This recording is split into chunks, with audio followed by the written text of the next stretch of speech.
My Family Thinks I'm Crazy, a podcast where I, your host, try to give you some tips on how you can explain all this weird, wild, crazy conspiracy stuff to the people you love most. Because that's what I've been trying to do for the past 10 years with no success. I've been telling everybody that our government is shady, but every time I do, my family thinks I'm crazy. The hollow earth, UFOs, aliens invading, fluoride in the water, they spray our skies daily. When I talk about these things, they think I'm crazy. There's no escaping anymore the evil that we're facing. Illuminati, mind control, they're sacrificing babies. The end of days, but anyways, my family thinks I'm crazy. What, they don't want to listen to you? No, they don't want to listen. They don't want to hear it. They're just like, oh, here we go, Mark. Off again with your... Mark being Mark again. Yeah. So, you know, that's the thing about podcasts is when you're on the air, and it's like therapy, you know? If I can't talk to my family about this stuff, I'll talk to you, Matt, and all our listeners. You just tell your whole podcast. Yeah. So who are we talking about today, Matt? They think that I'm crazy. They really think that I'm crazy. They really think that I'm crazy. My family thinks that I'm crazy. I'm not saying that to be like I'm prophetic or something like that. Just things we've been talking about for many, many years are really coming to light for a lot of people now, right? And more information is bubbling up and being found because of this, right? There's really a great awakening happening in this sort of sense. Is that a lot of things that I got into, for instance, like Mayan calendar, studying Mayan calendar stuff, studying Egyptian pyramids, studying Chichen Itza, and like all of these ancient, basically megalithic sites and things like that, where the stonework is insane, the Gothic cathedrals, the architecture is just absolutely astounding, all that sort of stuff. None of that shit fits with the timeline of history that we're given. This sort of slow evolution of thing from simple to complex kind of thing that they push, right? An overall belief system that's really been programmed into us. All right, ladies and gentlemen, welcome to the My Family Thinks I'm Crazy podcast. I'm your host, Mark Palmer, and today, on another wonderful episode of the My Family Thinks I'm Crazy podcast, episode 107, 1 plus 7 plus 0 equals 8. Why is that important? Well, you'll get into it today with our guest, Marty Leeds, the man, the myth, the Gematria legend. That's right, Marty Leeds is the man who I first learned about Gematria from, at least. I remember about 6 years ago, I bought his book, Pi and the English Alphabet, Volume 1, maybe 4 years ago. I don't know how long ago it was. Either way, since then, he's come out with 2 more volumes. That's right, there's 3 volumes. So we got into a lot of stuff. We talked about Gematria, we talked about syncretism, we talked about the law of correspondence and the microcosm, macrocosm that we see in everything. And after studying that for years and years, Marty's made some really interesting conclusions. He's brought a lot of things to light. He's had some personal revelations, and we got into all of that and more on this episode of the My Family Thinks I'm Crazy podcast. And if you like what you're listening to, show us some love on Patreon, patreon.com/MFTIC. We got bonus content. We got early releases. That's right. You get the episodes a week ahead of time. And you'll also get a spirit animal name. Right now, we're going to give a shout out to our 2 newest patrons and don them with spirit animal names. Shout out to our newest patrons, Natalie K. You are the Talking Panther. You got the talking stick card and the panther card. Welcome to the club, Talking Panther. Our next newest patron, also a member of the Best Friend Book Club. Shout out to you, W. Barry. What's going on? Oh man, and what a coincidence. You got the medicine bundle card and the bear card. So you are our support bear, our ally bear, medicine bear.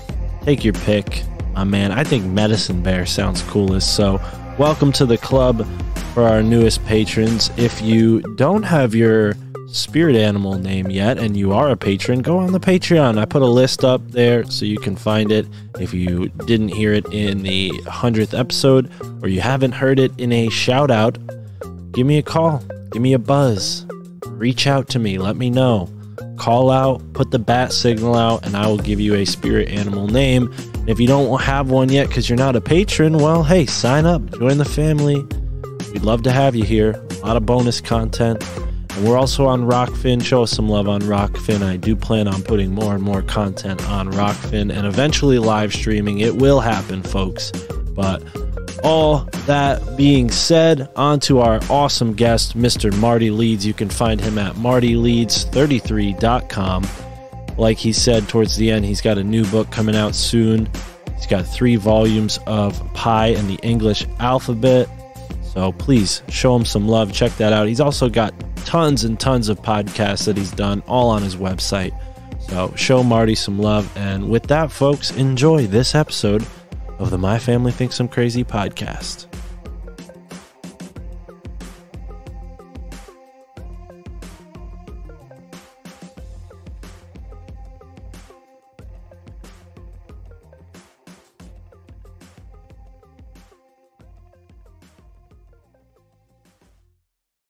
Ladies and gentlemen, welcome to the My Family Thinks I'm Crazy podcast. I'm your host, Mark Palmer, and today on the show is somebody who I have learned so much from, and it's an absolute pleasure to have him here today.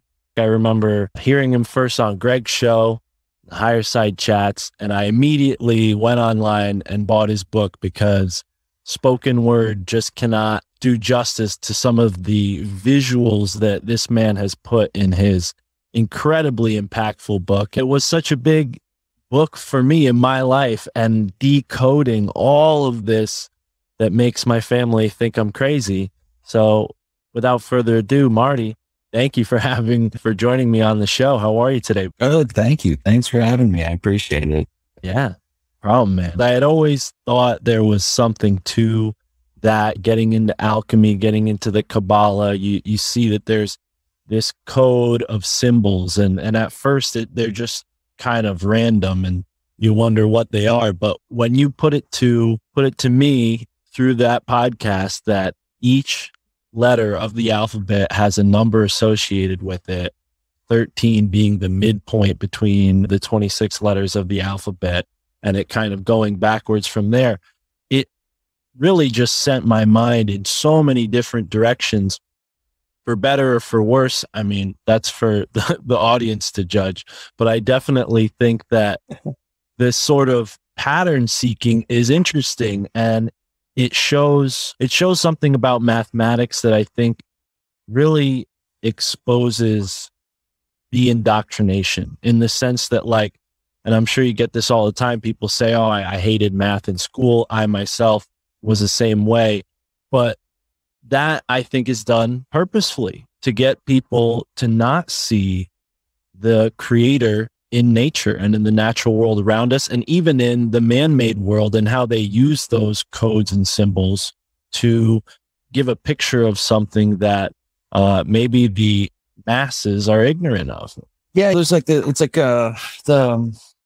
we would call like esoteric nature of reality is in that sense the true reality, because it's the reality that incorporates all the divine sciences. It incorporates all the astrology, all the alchemy, all that sort of stuff. So that's the world that we live in, and the powers that should not be, if you will, do spend a lot of time making sure that any reference to that, the occult, the esoteric, the mystical, the magical, has this really dark sort of oogly boogly kind of thing to it. And so it always keeps us away from it. So I kind of just went into it in my life with like sort of fresh eyes. Like I kind of spent a lot of time like untethering myself or whatever, unlinking chains to say, don't go here, don't look here, and that sort of stuff. And that level of material, that wisdom tradition that's behind all that, is behind all of the religions of the world, and it's alive and well in our world, and most people just have no idea about it. And so, but it's really the true nature of our reality, and that's why they want to keep it hidden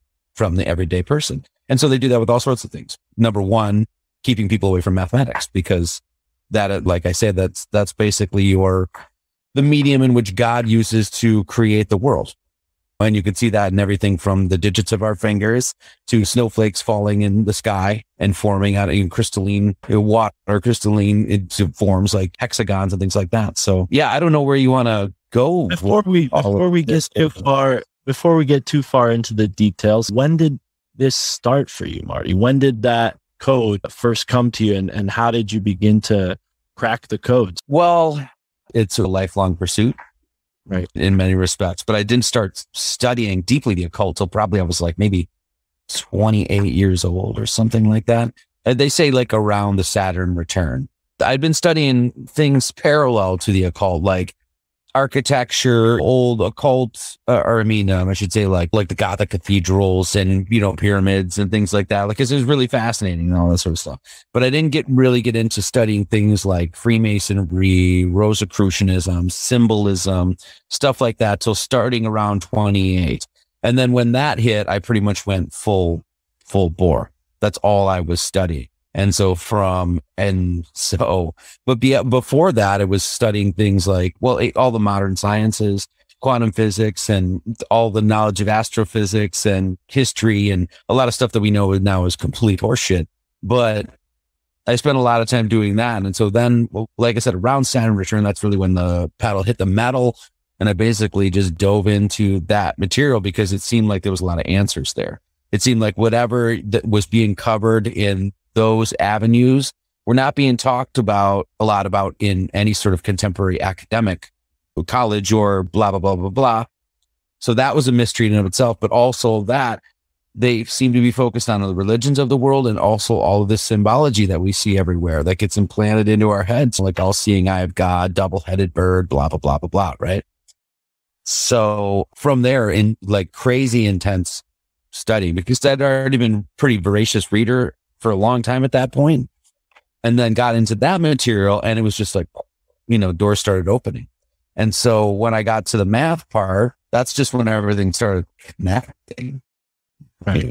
It was a medium in which you could sort of take all of these disparate ideas and philosophies and notions and things like that and start putting patterns to them, that sort of thing, to sort of map out their meaning, if you will.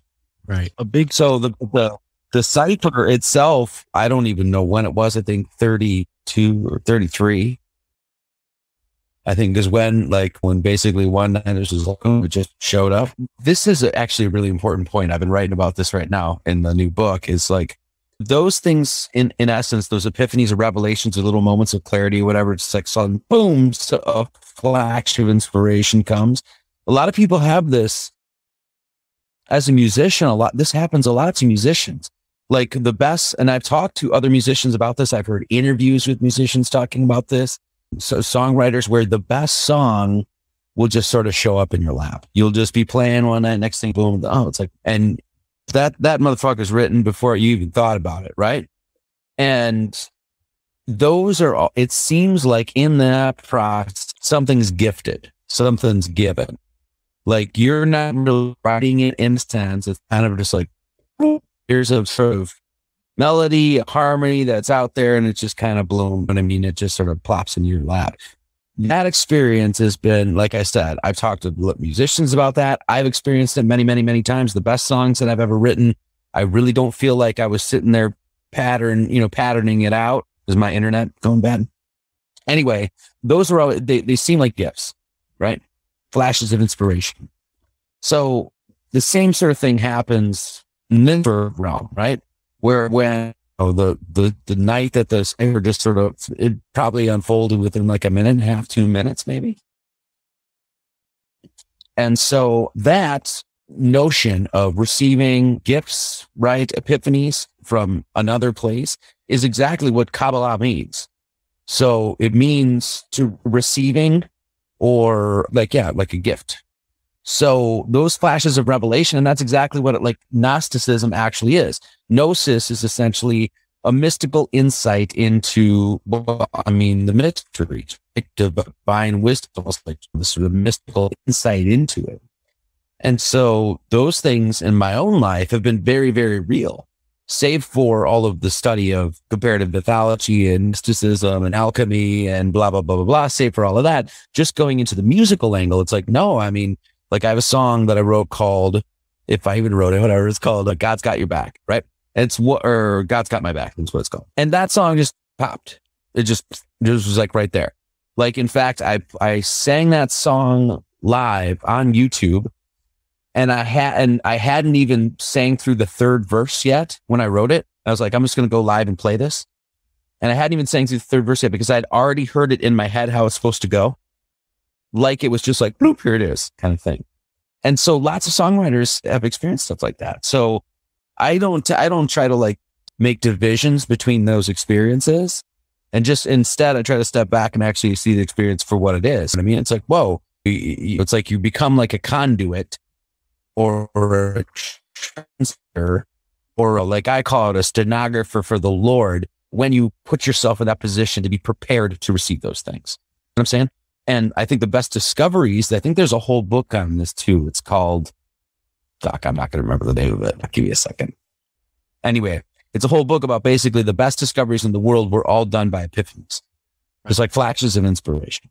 Yeah. So, I mean, we hear that sort of theme throughout many of the inventors and geniuses who have innovated. But you mentioned architecture, you mentioned artwork, you mentioned these symbols being crafted into these forms of expression. I'm curious, how far have you gone into looking at the, let's say, maybe malevolent use of this stuff? it ultimately comes with like what this is a system of wisdom and knowledge. So getting back to the whole thing of like, how do we talk about this? The wisdom tradition ultimately leads you to a place to understand what the human being is doing, what his role here is, what earth is in and of itself. That earth is this, in the sense, it's for rites of passage. That's what I've been kind of saying. It's a place where soul down to go through the process of waking up to their true selves. And their true selves is basically reunification with God. This is seeking eternal life, immortality, whatever. I mean, it's got a ton of different names and a ton of different religious thoughts, but it's ultimately this idea that, yes, you're a soul, you're come down here, you're trapped, you're trapped in a body, if you will, you're in this human vessel, and you're there to liberate yourself ultimately to reunify with God. And that's what earth is, that everyone's undergoing the spiritual rites of passage, right? The knowledge system behind that is the occult knowledge system in that sense, right? It's the knowledge of that, the knowledge of what human beings are doing, but not only that, the scientific principles to understand God's creation in the sense that to solidify the fact that God is here and you can actually discover him in this sense everywhere, in your hands, within every letter of the alphabet, within every number, that sort of stuff, right? So all of that's hidden. So the malevolent people, the people that work on behalf of what I say, Father Time, if you will, Satan, Lucifer, that old stupid, the devil, whatever you want to say, right? That sense. Their whole goal is to basically take that knowledge and invert it, to hide it, to basically, so you don't know this fundamental, and you don't know who you are, where you are, what earth is, what you're doing here, the nature of God. You don't know the very fingertips in front of you. Then they'll do the whole twisting, inverting thing. We say, oh, not only should you stay away from the pentagram, but it's satanic, right? Any reference to the pentagram or that sort of thing, any reference to the occult, any reference to the mystical, any reference to the esoteric, stay away from that sort of thing, so that you don't actually understand the mystical sciences, that you don't understand what you're doing here. So these people, that their ultimate goal is essentially to hide God, hide that knowledge system, keep it for themselves, and then play the little magic trick. Oh, this is what you're doing here, you little worm, you little kid, you little goat. And so and that's really the difference. And I say it this way, I don't mean to ramble here, but I say it this way, it's magic. Magic is just magic in that sort of sense, but it's the true nature of reality. There's the people that work on behalf of God, the almighty one true God. That would be your light magician. That'd be the people that go out and show the miracles, show how grand and glorified God is and how he exists within everybody. Then there's the black magicians. I say it like this as well, like those are the people that are hiding God. Those are the people that are genocidal maniacs and whatever, constantly putting these satanic rituals out in society and programming you and lying to you and blah, blah, blah, blah, manipulating history and all that sort of shit. So right now we see a lot of black magicians. So let's just say that. But ultimately, it's like, I say it like this. It's like you have the Hogwarts school, right? And you have in the same sort of school, which is just the knowledge system, right? That's all it is. The knowledge system of God. You have the people that go into school. There's Draco Malfoy, who's going to manipulate that and work on behalf of people. And there's your Harry Potter. who's literally at the same school. So that wisdom is there for anybody down here. And down here is a place of good and evil. So you're going to have those who seek out the goodness of the world and the joy and the happiness and all that sort of thing. Ultimately, they're seeking the same set of knowledge. But you'll have the dark people that go there that literally try to shroud the light or invert it or say, don't look this way. Right. Now, to what end? Do you think it's more of like closing the rest of us off from this energy source so they can have the most access to it? Or is it simply because they're evil and there's some sort of negative energy that either is inherent to them or inherent to what they're getting out of it? I mean, there's a couple different things working here. Number one, you have a sacred and profane kind of thing where it's like there are people out there that just think, whether that's by race, ethnicity, religion, psychopathy, whatever, right? That they're just better than everybody, that they're the chosen ones, that they're God's special people and the rest of you are just whatever. So so when you try to understand the rationality or the morality to it, there's no way you possibly can, because you think wrongly in their eyes anyway, that you're equal to them. Of course, they're full of shit. Every single person is chosen in that sort of sense. We're all chosen to be here in that sort of sense. So there's that playing that at work here. But then there's also the idea that you're trying to rationalize, like you're trying to logic the illogical. This is a problem I had for the longest time. You're trying to be like, well, why the hell are they doing this? Well, in one sense, they're psychopaths. They're illogical by their very nature, or they're true Satanists where they actually have a hatred towards God, which is going to just drive you insane. Ultimately, they're going to lose. Ultimately, they will always lose, because their end goal and their end game isn't in alignment with truth, isn't in alignment with God, isn't in alignment with the natural laws. And so ultimately, it doesn't matter how far they try to swing this motherfucker, God is going to bring it back, because that's just the way it just works down here. It's a balance of good and evil. So when you try to say what's their end game, well, their end game is something that they possibly could never do. And I think it's to literally destroy God in that sort of sense, or control the process of souls coming down here and returning home to God, which is the most psychopathic thing you could possibly dream of when you talk about true cosmology and what human beings are here to do. So that's what they're trying to do. They'll never succeed. Right. If you have any understanding of how truly awesome God is and how this thing actually works, they'll never succeed. Right. So there's that. But they can create a lot of hell in the meantime, though. That's true. So, but that's essentially the role of evil. In that sense, you've got the psychopathy of sacred and profane. And then you also have an agenda or an end game. What they think is that they'll be the special people or whatever, or they're just complete. Once again, you're trying to logic the illogical. You're never really going to do that. Right. So we're inherently free will beings in a free will universe. Any attempt to control that is against the laws of the universe. And to bring numbers back up again, that's where we see these laws encoded in everything, right? Yeah. What Gematria absolutely is basically when you talk about the science of that's behind like all of these religions, stuff like that, that ultimately tells you what you're doing here. That's a universal wisdom tradition. It's universal. Anybody can find it. It doesn't come through one group of people, one culture, one civilization, one religion. It is at the foundation of everything. So when you talk about 7, like you mentioned 7 hermetic principles, well, in me studying this, going through all this, I don't know how many times when I was new to this, a rookie, whatever, you'd see fucking 7 everywhere.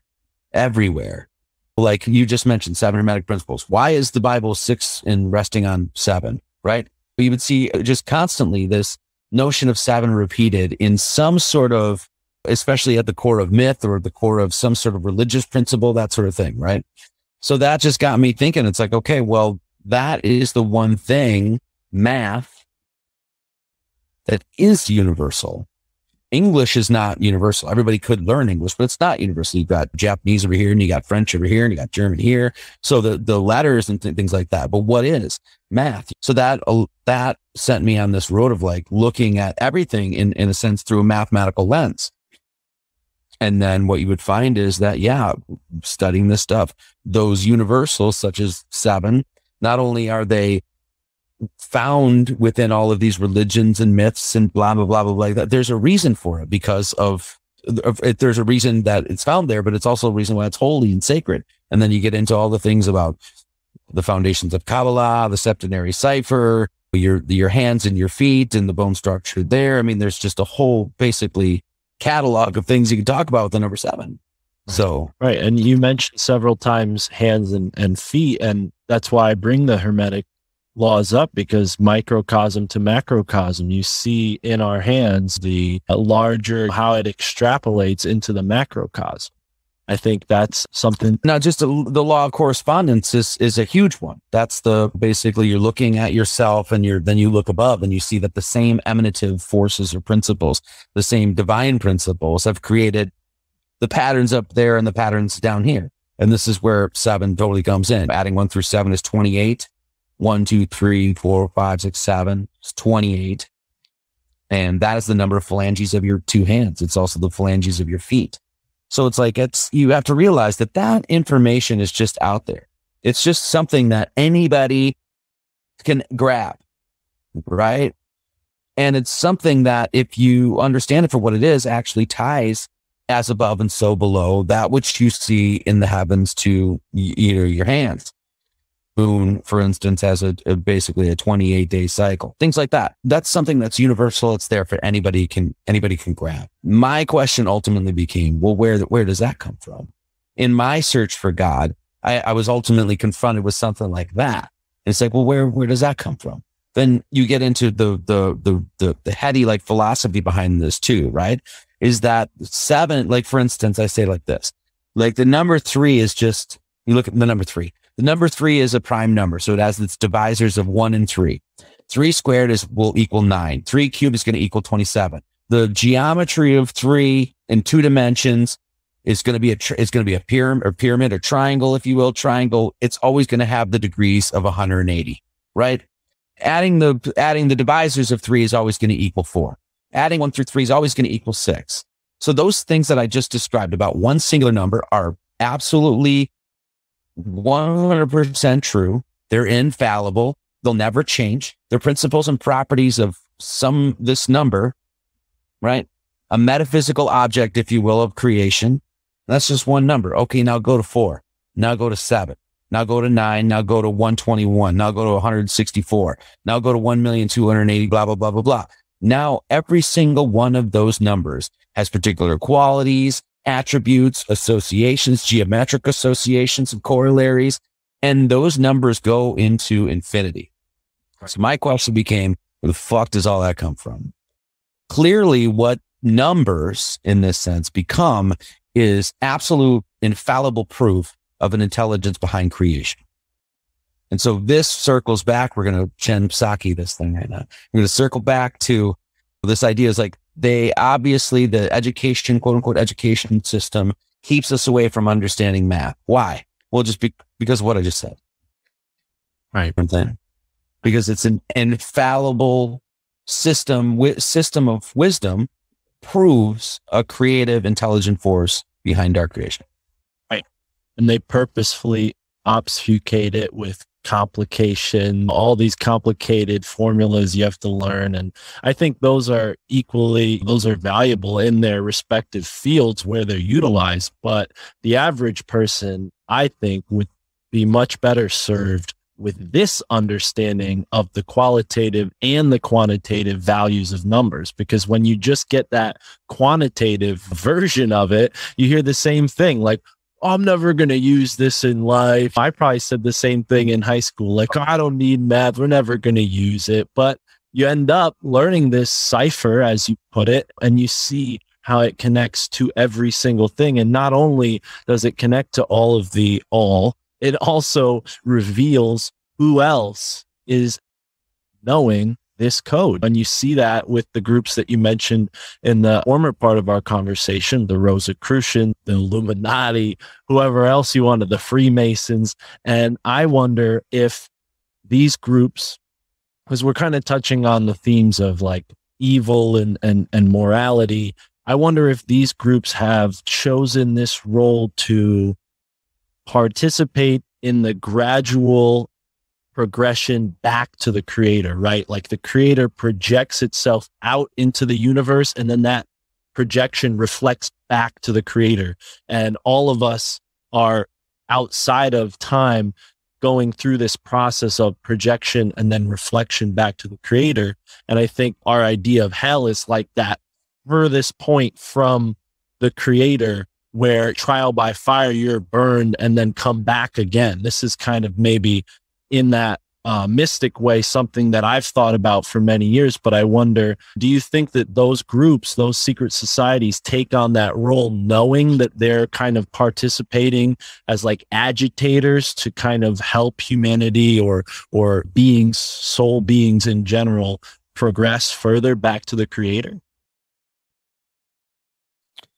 I think what you have with these groups, not I think, my own, what I've come to understand through studying them, like when you have Rosicrucianism, when you have Freemasonry, when you have alchemy, right? You have Hermeticism, you have essentially these corpuses of information and bodies of work, whether that's literature and illustrations and paintings and blah, blah, blah, right? What those serve as is what I've come to see them as is mystery schools. They're living mystery schools. Most people think of school as like a building that you go to and there's a teacher and the teacher's up there and it's like giving you a lesson plan. You have a freaking textbook, blah, blah, blah, blah. And I don't think the mystery schools in that sense were like that. I wasn't to say that there couldn't be a lodge or a place to go or that sort of thing, but what these sort of, what do you want to call them? Whatever systems of wisdom or whatever, they keep a light in the imagination. They keep the mystery alive. They keep the mysteries alive. So you're always, when you go to these things, you constantly, if you're an honest seeker, if you're a genuine initiate to the mysteries, you'll go to these, once again, Freemasonry, Rosicrucianism, and you'll be initiated into the study of astrotheology, the study of comparative mythology, the study of mathematics and, geometry and number symbolism. You'll get introduced to whatever, Kabbalah and occult and esoteric wisdom, hidden knowledge, ciphers, things like that. And so what these systems of wisdom do is serve as that thing to keep the mysteries alive. That, like, if you look at Freemasonry, most people want to cast a shade at Freemasonry and just say it's basically all this, evil institution, right? What you have to understand is Freemasonry is exactly what Freemasonry says it is. It is a science of morality veiled in allegory and illustrated by symbols. It is a science of morality veiled in allegory and illustrated by symbols. What it is there to do is to put the initiate on the path to returning to God. We say you come down here, you're in your rites of passage. You have to go through that rites of passage to purify the soul, purify the mind, purifying the heart, turning that ashlar, the rough ashlar, perfected ashlar, lead to motherfucking gold. What I'm saying, right? That whole process, right? And Masonry is there to basically keep that alive. Now, because it is that, that's why you will have evil people sometimes associated with Masonry. That's why you'll find a lot of these nefarious groups and evil organizations. They see that that's a golden path and they will try to attack it. They'll try to destroy it, disrupt it, place the blame, make it a scapegoat, blame, blah, blah, blah, blame those guys. And it works a lot of the times. But if you're honest with your study of like Masonry, Rosicrucianism and Knights Templar and stuff like that, what you will consistently find is that it will lead you on the path to understanding the deeper mysteries, the same ones that Christ taught. That's why I always say Masonry, for me, led me. I'm writing this right now, which is called Lord Jesus Christ, going in and explaining, this is a whole like 500-page book, basically, on all the mysteries of Christ. And the reason I'm doing what I do is because I actually studied Masonry and took it seriously. I didn't just like say, oh, there's the boogeyman, there's the bad guys there. So that's what those institutions, I don't want to say institutions, but organizations, systems of wisdom, volumes of literature, alchemy, Hermeticism, Rosicrucianism, that sort of thing. That's what it's there for. So, and that said, all sorts of characters get involved with that wisdom tradition. All sorts. People of high morals, people of very low. What I mean? Psychopaths and people that are wicked, and also once again, the true initiate, the true seeker, the man with a golden heart. Right. And because we're in a dimension of good and evil, it's open for everybody. Yeah. So I feel what I'm trying to do is basically, I'm sorry, I don't mean to rant anymore. I just want to say one more thing. Okay, go ahead. What I'm trying to do is get people, what I'm trying to do is to get people to take the blinders off, like all the preconceived notions and biases and superstitions and all that baggage that has been put on this stuff over the years by essentially a lot of paranoid people that really haven't done a lot of their homework, is to lift that off and see it with new eyes again and realize you're not looking at a canon of information that is occultic and demonic and satanic, because everything comes from God in that sense, right? Satan, evil people, all they do is manipulate, steal, pervert. They're tempters, they're thieves, blah, blah, blah, blah, blah.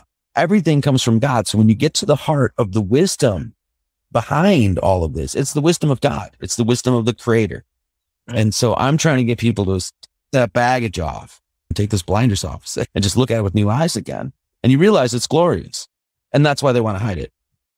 Yeah, to your point, I just saw with this whole Travis Scott thing that just unfolded, I saw somebody point out a tattoo he has on his arm and say, look, he's got a tree of life on his arm. That means he's a Satanist. And I'm like, the tree of life? First of all, it wasn't a tree of life. It was like a cartoon of a tree. It was not a tree of life. But I think you're making excellent, very well said. And I want to go a little deeper on the Kabbalah, which has been mentioned several times. I mean, you'll see it spelled different ways. You'll see it spelled with a C, a K, or a Q. And I've read that is distincted because the C is a Christian Kabbalah, the K is the Hebrew Kabbalah, and then the Q is the Rosicrucian or Hermetic Kabbalah.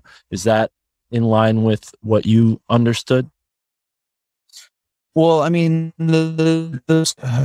not necessarily, because I mean, I'm literally writing about this right now. It's like one of the last chapters of my book. It's a pretty long chapter, probably 100 pages or whatever. But basically going through all of these misconceptions about what this is. First and foremost, most people be like, Kabbalah it's Jewish mysticism, because that's essentially how it's been defined nowadays, right? And once again, that's just a huge misnomer, because when you understand what the principles of Kabbalah are, you realize that at the core, it's understanding, in one sense, numeric symbolism. And no one owns math. No one owns the number 7. No one owns the 36 triangular. No one owns the number 45. You know what I mean? No one owns the triangle. When you get past any, once again, superstitions or belief and things like that, you get to the core of it, you're seeing that universal wisdom tradition. So Kabbalah is that. The 10 emanations of a God, as I explain in the book, are the numbers 0, 1, 2, 3, 4, 5, 6, 7, 8, 9. And those 10 emanations of God are put on the Kabbalistic tree of life, right? Well, I go and show that the Norse have the exact same thing. You have the 0, which is basically the nothingness at the beginning of creation, the dark waters, as it's usually mythologized as. And then you have 9 levels around a big ass tree called the Yggdrasil tree, which is in the center of all creation. Speaking of the tree of life, you have the Bodhi tree. There's always these trees. There's a Celtic tree too. I forget, but you constantly reference these things that are fundamental within, like Buddha had his big revelation under the Bodhi tree. This is a reference to the Kabbalistic truth that ultimately references and the sort of divine science behind everything. If you ask most people what Kabbalah is, they're going to probably tell you it's Jewish mysticism, it's demonic, devil worship or whatever. And then you'll ask those same people, well, have you read anything by any scholar, mystic, that sort of thing about Kabbalah? And what you'll find is they'll tell you exactly what I just told you. Like you were saying, there's Christian, Kabbalah is just a study itself. So you can have Christians, you can have Gnostics, you can have Hebrews, you can have Norse followers go into Kabbalah. So it's not the ownership of anyone. It's belongs to everyone and no one in that sort of sense, right? So, and that's a foundational wisdom system that is universal. It's behind this creation, right? And that's to understand the poetry once again, to get back to how numbers are behind really the design of this creation. That gets back to like the poetry of simple, like water crystallizing in midair to form hexagonal forms to fall on your tongue. There's a divinity to it, and Kabbalah is seeking out that understanding. Right. Yeah. Yeah. I love that. And I think the, another version of this path back to divinity that's been shrouded in all sorts of misconceptions is the tarot card deck. I recently came across Daniel Loeb's work, and he links the tarot card deck to the Kabbalah, which I'm curious to know your thoughts on the links there and what you've learned about the tarot as it applies to Gematria. Same. I mean, there's okay. For instance, right? Let's start here. Let's just do a few things, right? Major and minor arcana, right? You're given 22 and 56 cards, right? To make total of 78, right? Well, the minor arcana, which is 56, right? Right. Major is 22, minor's arcana, this 56. 56 is, you go 1, 2, 3, 4, 5, 6, 7, right? That equals 28. That's the 28 phalanges of our two hands. So 1, 2, 3, 4, 5, 6, 7, 8, 9, 10, 11, 12, 13, and 14. 14 times 2 is 28. So adding 1, 2, 3, 4, 5, 6, 7 equals 28. Well, the divisors of 28 equal 56. So 1, 2, 4, 7, 14, and 28. If you add those up, it equals 56. So just the minor arcana in and of itself, just within how many cards there are, is a reference to, once again, these fundamental mathematics that's on your hands and your feet that everyone has. Right. Okay. So there's that. Then you go to, let's look at the 22. It's actually 0 through 21, right? So the Fool is 0. Right. Correct? So it's 0, 1, 2, 3, 4, 5, 6, 7, 8, 9, 10, to 21. 1, 2, 3, 4, 5, 6. If you add that up, it's 21. What did I just added through is the six sides of it, of 1, 2, 3, 4, 5, 6. If you add that up, it's 21. 0 through 21 is your 22 of the Tarot, right? Kabbalah is the root of the word Kabbalah. So Kabbalah means cube. And Kabbalah is the very place in Mecca. It's the whole east side of Mecca where they go and they circumambulate around that thing 7 times. And then they go and take 21 stones and then they throw it against the wall to curse Satan, right? So you have these, once again, if you peel the carnal veil off of this shit, if you will, and get to the mystical core of it, well, numbers are going to be at the foundation of this, an R, right?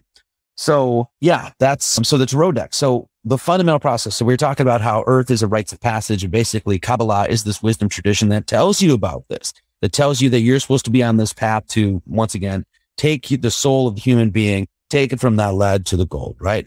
Well, what's the first card in the tarot deck? It's 0, and it's what? It's Fool. It's a Fool. And that's everybody. That's everybody that places their 28 phalanges, their 2 feet on the ground of Earth. You come here and you don't know shit.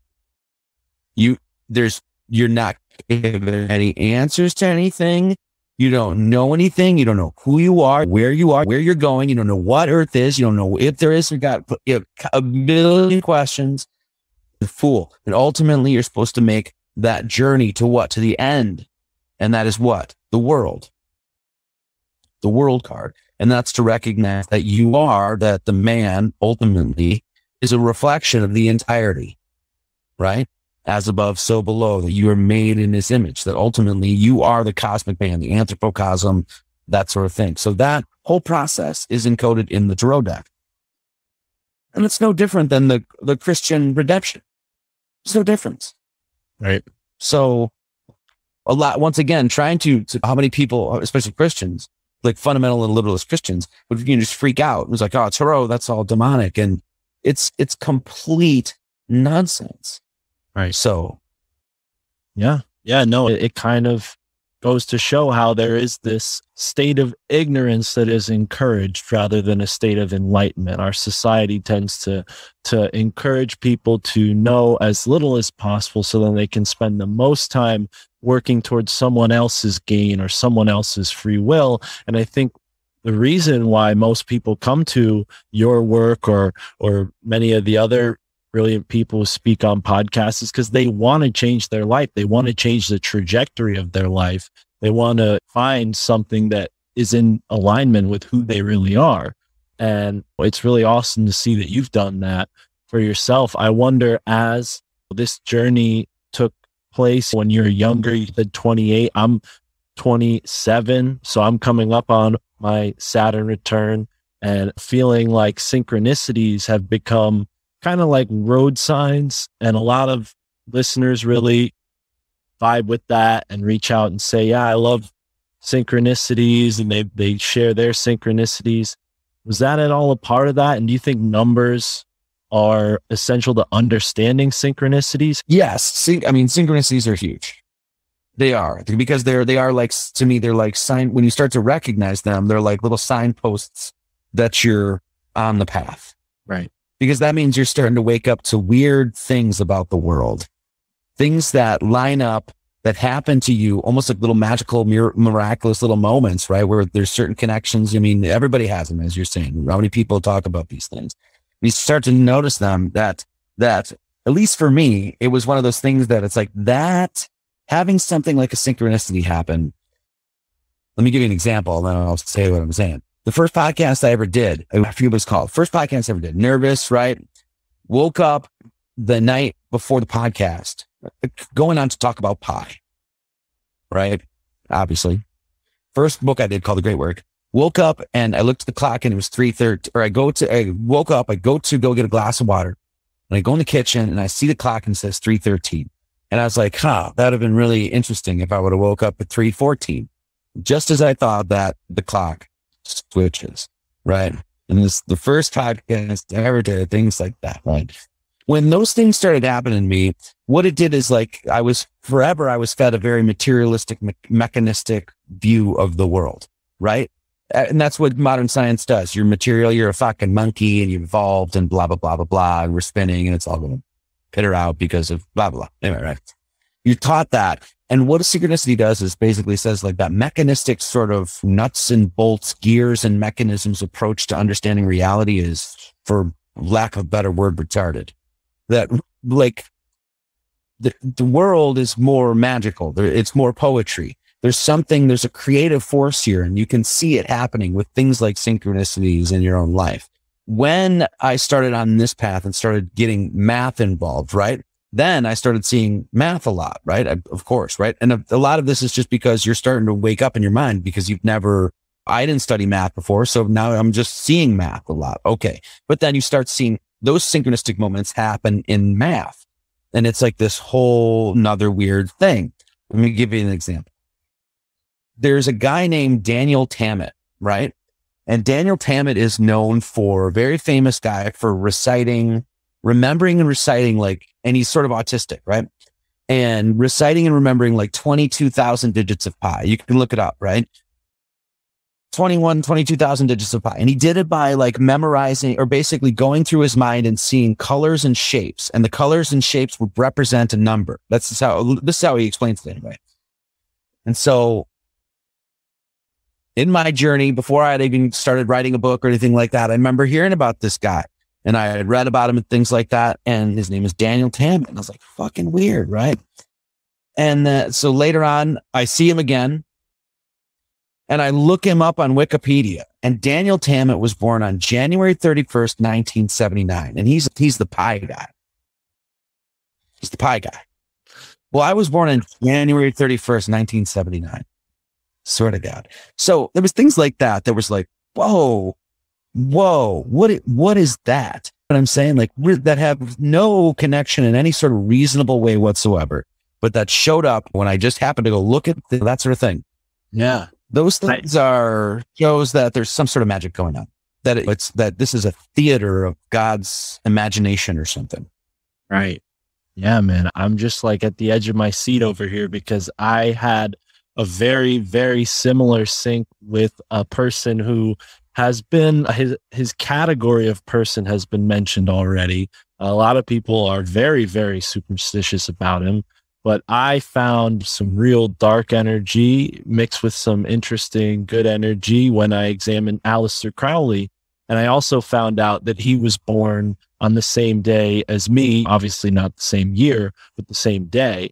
And that same day, maybe like a day before, I did an episode with Sam Tripoli on Tinfoil Hat about Aleister Crowley, and basically put me where I'm at now with what I'm doing with the podcast, because something that I had researched and talked about, I gave an even spread. I said, this is the real truth about why people should dislike Crowley. And then here's some things that are kind of good about what he brought to the literary table, so to speak. What are your thoughts on Crowley? You mentioned people have superstitious thoughts about characters like this, so I'm curious to know what you think about him. I never really paid that much attention to him. I listened to the Book of the Law.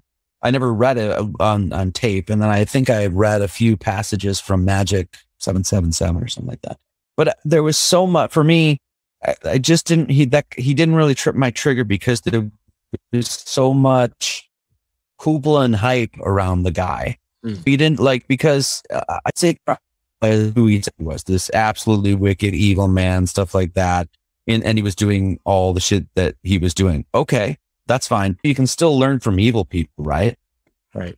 Like I said, if that your heart is pure and that you're in it for what you're in it for, and that's to get real reunification with God, immortal life, to turn that lead into gold. You can go right up to an evil person and know that, once again, that evil person might be going to the same school, might be going to Hogwarts as well, which means they're going to be filled with a bunch of wisdom. Doesn't mean you can't learn from that person.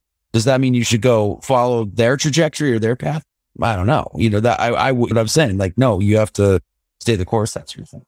Well, so there's that, but I haven't looked into any of that, but I mean, I would be happy to. It's not like people think that it's like if you were researching Aleister Crowley, even though it's just the other thing, what's so interesting about that take too is people are like, oh, don't talk that. That's demonic. It's like, once again, even if it's your enemy, know your enemy too. Right. And then once again, if the guy is as demonic as they said, then you also have to trust what a lot of the media was saying about these people at the time. Or once again, if somebody was actually really, really wise, was actually trying to educate the public and stuff like that. Number one, who knows how much he was fucking with people? There's that question. You know what I'm saying? Like if he wasn't going to get a fair shake in the media anyway, maybe he was pulling a freaking Bob Dylan or something like that. That sort of thing. There's all of that stuff that we'll never really know. That's all questionable. That if you're an actual honest researcher, you have to say maybe that's what's going on. So I don't know. Like I said, there was too much noise around Crowley, so I never really paid it too much mind.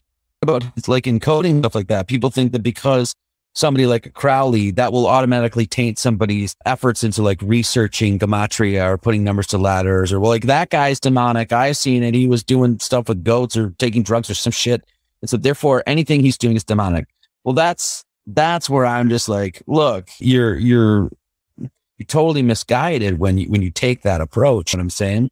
Not you, anybody takes that approach, because once again, it's like, just because he's evil doesn't mean he's not dealing with divine things, that sort of thing. I'm wondering if we could go over to maybe an equally controversial topic that people should be so superstitious about, which is flat earth. I have several friends who are flat earthers. I actually worked on a dairy farm for a whole summer milking cows with a family of flat earthers, and I came to appreciate their way of thinking from a real intimate perspective, rather than what most people find when they run into flat earth, which is like internet posts and videos and red squiggly lines showing you things on an internet video. And it can put people off, I think.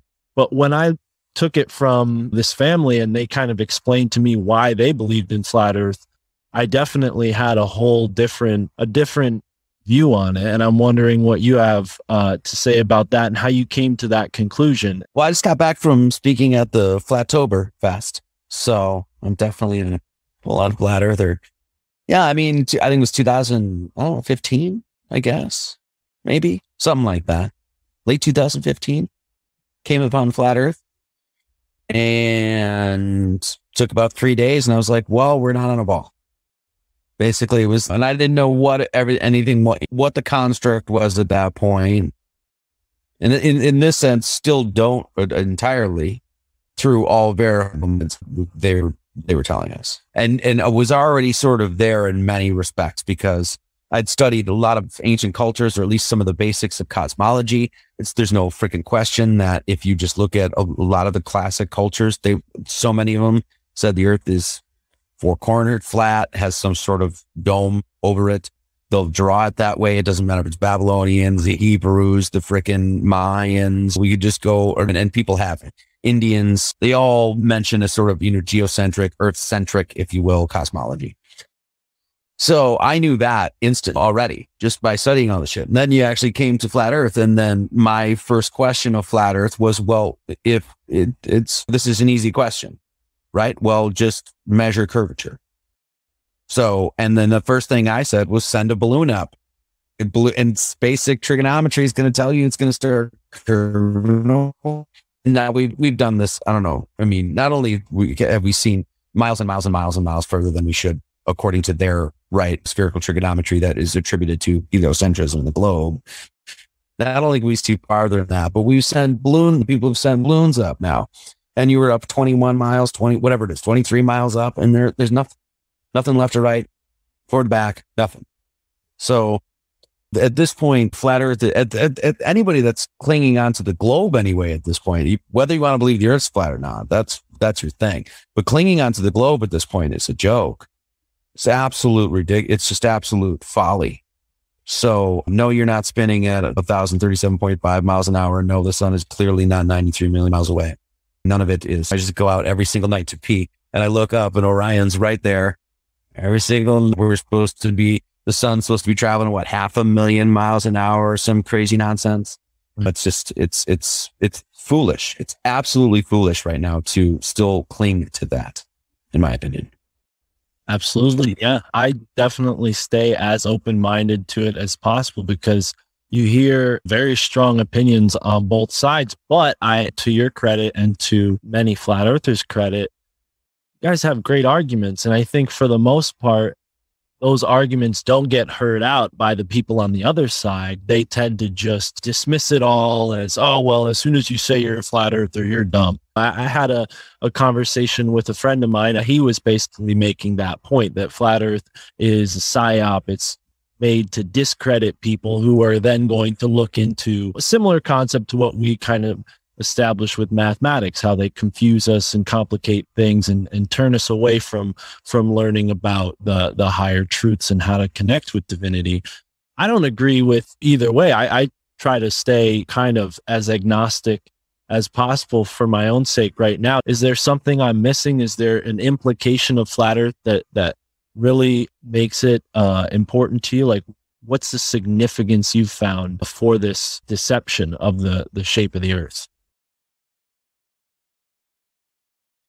Okay, let me say two things here. So my wife and I were just talking about this too. Like, the first thing is, like, when somebody says it's the psyops to discredit people and stuff like that, well, that would be assuming that people like myself are actually seeking, like, we don't really care about the people that would think it's a joke because most of those people are incredulous anyway. It's like you're still seeking like agreement to a bunch of people like in the scientific community that have their heads up their ass when it comes to nearly everything in the world.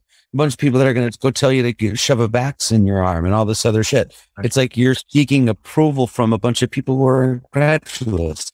So that idea that's like, oh, it's a psyops to discredit people. The truth will win out in the end. And science is always open investigation. So it's almost like people saying that are trying to stop the conversation to be had or something. It's like, well, no, that's not going to happen. Like, I mean, most flat earthers I know are some like extremely bold about it because it's completely life-changing. To get to the second point I was going to make, it's completely life-changing. Think about it this way. The 7 classic liberal arts, quadrivium and trivium, grammar, rhetoric, logic, what is it? Music, number, cosmology, and what is the other one? Geometry. Marty Leeds here. Cosmology is one of them. right? So one of the foundation, 7, by the way, of course, 7, here we go again, right? One of the most foundational things is the foundation of which you're standing. So to know where you are is to come to understand your relationship to God better.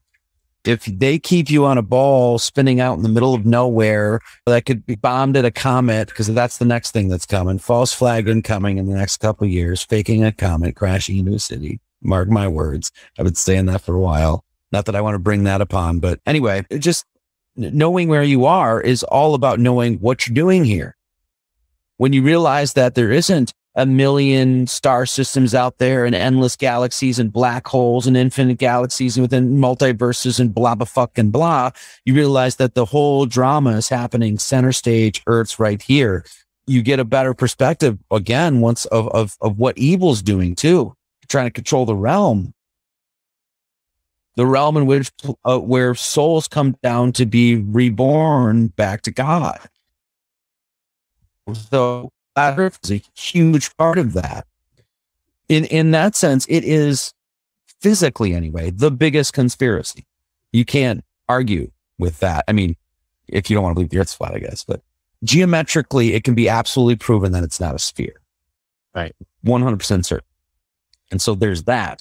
Then it comes to the fact that's like, yes, it has everything to do with your relationship to the divine. Right. That's why I stay agnostic, because every time I talk to people who are in the flat earth camp, I'm immediately sold again, because you make great points. Can I say you should totally get Dave Weiss's app, DITRH's app. That's the best way. It really is right now, the best way to get into flat earth, because, and it's called the flat earth. What is it called? Sun, Moon, and Stone app. I think he gets mad all the time that we say it wrong, but it's great. It's $5. And it's got a bunch of the channels on there that cover flat earth, all the questions you have. What about, where's the edge? What about fucking gravity, curvature, et cetera, ISS, NASA, all the countries of the world, they're all in on it, blah, blah, blah, blah. It just goes one by one and shows you endless amounts of videos that you can check. I mean, you could get lost for a solid weekend just exploring videos and seeing the shit for yourself. So that's, I find that the best way to get into it right now. And of course I'm promoting that because my channel's on there. So, but there's tons of great info on there. And then beyond all that, now he's also got all these other things, all these other quote unquote conspiracies you can get into, COVID-19 and whatever, 9/11 and blah, blah, blah, faking history and et cetera, et cetera. So, well, and on that point of history and the timeline manipulation, Tartaria seems to have exploded lately as a topic. I know it's been around for a long time. Within the last 2 or 3 years, everybody's talking about Tartaria. You see it on YouTube, podcasts, etc. Have you dove into this area, researched it? What are your thoughts on Tartaria? Yeah, I mean, basically what's been happening for many, many years, things that we've been talking about I'm not saying that to be like I'm prophetic or something like that. Just things we've been talking about for many, many years are really coming to light for a lot of people now, right? And more information is bubbling up and being found because of this, right? There's really a great awakening happening in this sort of sense. Is that a lot of things that I got into, for instance, like Mayan calendar, studying Mayan calendar stuff, studying Egyptian pyramids, studying Chichen Itza, and like all of these ancient, basically megalithic sites and things like that, where the stonework is insane, the Gothic cathedrals, the architecture is just absolutely astounding, all this sort of stuff. None of that shit fits with the timeline of history that we're given, this sort of slow evolution of thing from simple to complex kind of thing that they push, right? An overall belief system that's really been programmed into us. It never made any sense when you look at the heightened wisdom that's clearly encoded within these masterworks of engineering, like fucking pyramids and these, once again, right? So that's been happening for a long time, which basically says, look, what we've been told about history, what we understand about history is nonsense. Then you get Tartaria, right? The discovery of this Tartaria, right? And that's clearly, it's in maps, it's in encyclopedias, and people have talked about it. There's people that travel through the land. They've got history, they've got legends, all this other stuff. There's no question. Different cartographers made maps, all this sort of stuff. There's no question. It was absolutely country, an empire, and not just some land up north or whatever in Mongolia where they're just like, oh, it's undiscovered land. They're just calling it Tartaria. No, this is obviously an empire. And the fact that an entire empire of people has been wiped completely from history should say everything to anyone that's studying history and still is relying on the quote unquote objective record of history that we've had for 2,000 years or whatever. It takes all of that and says, look, it's not saying you can throw the whole thing out, but to rely on it as objective truth is complete horseshit. If they can make an entire empire disappear, what else have we lost? Then you get into myths.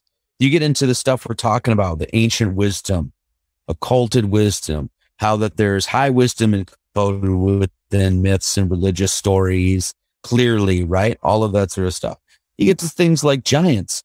The prevalence of giants is fucking everywhere. You can't go to like native tribes in Americas, to Indian, to the Bible, to whatever, looking at the stone cuts of Egypt and stuff like that. It's like, look, do we have any objective record of history of giants? No, but is it possible that basically all of that's been erased? I think it's not only possible, I think it's probable. I think that's exactly what's happened. So what this does is really it's sort of once again one of these sort of epiphanies or whatever. That's like, look, you can't look back at history and believe in anything 100%. And what we're told is being told to us specifically to get us away from understanding who we are, understand what's happened, what Earth really is. When you come to understand that the Earth is flat, right? That human souls are down to unify with God, and that the whole point of erasing history was so that they could control the future, that sort of thing. You look back at this, the remnants of history and the scattered remains, the art, the all of that sort of stuff, the anthropology and the archaeology that's all freaking dilapidated and falling apart and shit like that. You look at that and you realize like it starts to make sense in a grander scale. What's gone on? I think we're cutting here because it's a living mystery. And then you realize that that's what life is down here. In that sort of sense, it's a living mystery.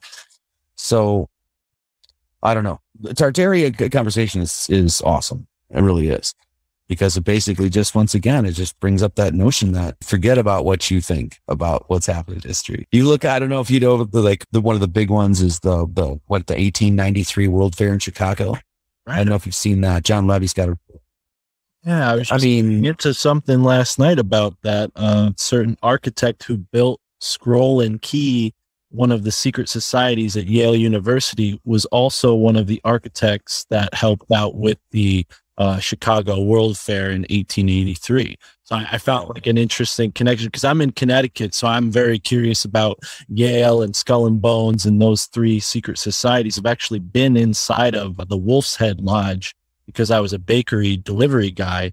So that kind of brought all of this geometry into reality because I saw firsthand how they use that geometry in sort of their little hall, and be it what it is within Yale, I don't know. They're not exactly Freemasonic, but they definitely have that sort of flavor, you can say. But yeah, it's very interesting. Go on with the World's Fair, though. What have you learned? You mentioned John Levy has a great... Oh yeah. I mean, if you just research it, I mean, what was there was just magnificent. I mean, basically a palace.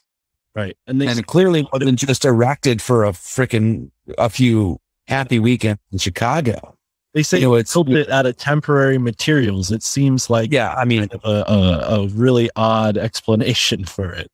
Yeah, I mean, clearly horseshit, clearly nonsense. And so then you look at that and it's like, well, what happened to all the people that built that? And wait, I thought when the colonialists and shit got here, it was just a bunch of Native Americans that were running around, and entire swaths and periods of history just gone in the wind. And you have to realize that's like, people that would be critical of that. It's like, all it would take is one sort of cataclysm, one sort of reset in some sort of way. And you know how much can get lost?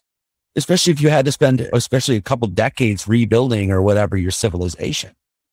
How much would get lost? How much wrong information would get passed on to the next generation? How much bullshit history? You know what I'm saying? So this really gets into that study of like, you get into the myths, the lore, the legends, the folklore, the riddles, the rhymes, and especially the religious history. You get a better understanding of really what Earth is. Right. And what's happened. Because you're never really going to know what's happened. The only being that knows exactly what's happened is God. Recorded in the Akashic records or whatever, memory of the divine, whatever you want to say. Right. But we'll never know that. At least as material forms here. We'll never know what's actually happened. Now, to that point, you showed us on camera here your book that you're getting into on Christ. I'm very curious to dive into that topic before we let you go. Maybe how we can integrate Christ consciousness. Do you touch on that? Is that a theme in that book, or are you looking at something else entirely? Basically, what the book is sort of the culmination we've done for the last like 10, 12 years, is essentially explore the mysteries, if you will, and understand that there is a universal wisdom tradition, a universal religion inherent within creation. And that's what the mysteries are all about. All of the mystery schools, all the mystery traditions, whether that's alchemy, once again, Freemasonry, Rosicrucianism, is all trying to point to this notion that there's a universal inherent mystery, religious process within creation, and that this is what the mysteries are all about. And Christ is the grand personification of that entire process of essentially getting back to God, that Christ. And the name Christ, Lord Jesus Christ, actually encodes all of these things that you find when you study this stuff. Whether that's I don't want to get too much into this, but basically that Lord Jesus Christ in and of itself, in himself, is a compendium of the mysteries. And so the whole book is on that, about how he's encoding the concepts of heaven and earth, all the mathematics encoded within Jesus Christ, the cycle of the sun, the moon, squaring the circle, doubling the cube, the Kabbalah, all the Kabbalah that's behind the name of Lord Jesus Christ. Look at it in Greek, look at it in English, go through basically all the 10 emanations of God and how Jesus encodes that, how basically Lord Jesus Christ in and of itself is a syllabus. You can learn all the mysteries through Christ. So that's what the whole book is about. And so after years and years and years of doing all of this stuff and studying intensely and writing all this other stuff, I wanted to make a more like complete work on everything that I'd done, and not just because a lot of the previous work was like really exploratory. I was just throwing shit against the wall to see what would stick for the sake of the journey. And so a lot of stuff didn't bear any fruit. Was wrong, all that sort of stuff. So I wanted now to make a more complete work that was like, no, everything I'm going to present is demonstrable, it's verifiable, it's repeatable. And when I started doing this, I was like, well, I can explain it all through Christ. I'll make Christ as the foundation stone upon which I'll write everything. The whole thing just kind of was laid out right before me in that sort of sense. So yeah, that's what the book is. So. Wonderful. I love it. Well, please tell people where they can find that book, when it is coming out. And it sounds like it's soon to be released, and many other books that you've put out, all self-published, right? This book that I have, really awesome, really grateful to own it, because it has elaborated on so many things that we see every day in our lives. And to know that there is a code behind it, and that Creator is sort of giving us these clues for our own self-discovery, and how that ties into the world around you. I think that's one of these levels that we all have to get to in order to get further on. And clearly you're someone who's been beyond the 10 levels, and we are so grateful for you joining us here on the My Family Thinks I'm Crazy podcast. One last question for you. Does your family think you're crazy, Marty? No, actually they don't.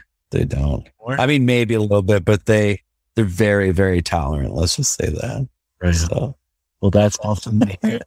That's something to look forward to for all out there. When you work hard at something and you garner this much wisdom, your family tends to respect you, even if they don't agree with you. So, Marty, you're a testament to that. And dude, it's been a real pleasure. Please, again, tell folks where they can find your stuff and how they can follow up with you. MartyLeeds33.com is basically the best place. You can get all the books there. You can get all the music, got a bunch of records. Yeah, podcasts are there. Podcasts are all free. Got a bunch of old, like ton of lectures, I don't know, a couple hundred on all sorts of different subjects. And then, and then, well, actually, that 5, and then the next one, now, Lord Jesus Christ. But I did the redeclaration. I don't know if we didn't even talk about that, but the unanimous redeclaration of We the People, which I rewrote the Declaration of Independence and included that with an affidavit of status as well as the Constitution. And you could buy that, and actually it works as a passport. It's an affidavit of status that works as a passport. And I just spoke to somebody at the Flatober that said they used to get on and off the plane. So they didn't have a passport, they didn't have a driver's license. They used the redeclaration that I made as a passport. So it does work because it's actual legal documentation. So yeah. So that's available. Yeah. All sorts of stuff to find there. So happy sleuthing, happy digging. Right on. All right. Well, hey man, thank you so much for joining us, and thank you for listening. Enjoy the moment wherever you are in the now. Thank you for tuning in to another episode of the My Family Thinks I'm Crazy podcast. Remember to support Marty Leeds at martyleeds33.com and show us some love on the Patreon, patreon.com/MFTIC. If you have any trouble finding it, go over to myfamilythinksimcrazy.com. All the links are there. Every episode I've ever done, including episodes where I was on other podcasts. You could find that all at myfamilythinksimcrazy.com. We have a Rockfin channel where you can find some of our video content, and we also have a Telegram channel. That's right, folks. You can stay tuned into the My Family Thinks I'm Crazy family through Telegram. That's right. We do live streams there. I post, I get in touch with the listeners of this show, and we have a big community growing there. So go into the description for this episode. Make sure you're subscribed and following the Telegram channel for the My Family Thinks I'm Crazy podcast.